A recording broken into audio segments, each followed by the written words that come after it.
Les craintes sont vives dans la diaspora haïtienne au Québec, évaluée à 150 000 membres. C'est le cas de Whitney Collin qui vérifie plusieurs fois par jour si sa famille à Port-au-Prince se porte bien. À n'importe quel moment, on peut t'appeler ou que tu appelles ta famille pour avoir leurs nouvelles, puis tu ne les trouves pas au téléphone. Il n'y a pas de connexion Internet ou manque de réseau. Tu es en panique. Pour sa part, Stéphanie Dorvilus, qui vient tout juste d'arriver au Canada il y a à peine 4 mois, regarde avec beaucoup de tristesse ce qui se passe en Haïti. On n'a pas de pays de rechange, donc on a seulement Haïti. Donc il y a certaines personnes qui ne peuvent pas voyager. Depuis une semaine, les gangs criminalisés ont pris le contrôle de Port-au-Prince.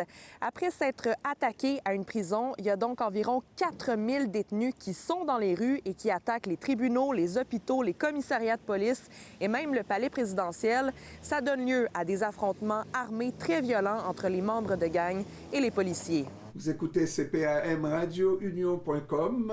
Nous sommes à Réveil matin, mesdames, messieurs, et on reçoit nouveau avec nous. Pourquoi les gens vous contactent? Mais c'est les inquiétudes de ces gens-là. C'est de voir que ça ne change pas.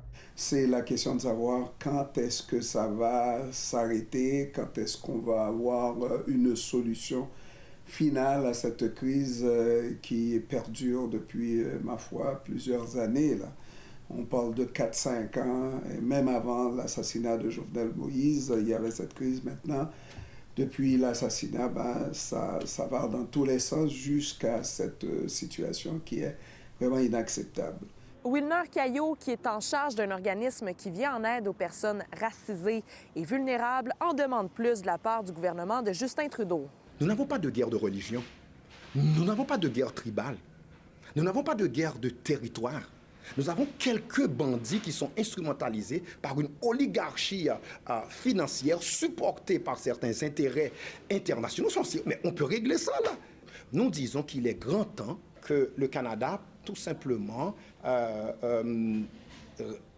revisite toute sa logique d'implication par rapport à Haïti. À Montréal, Lily Mercure pour Nouveau Info.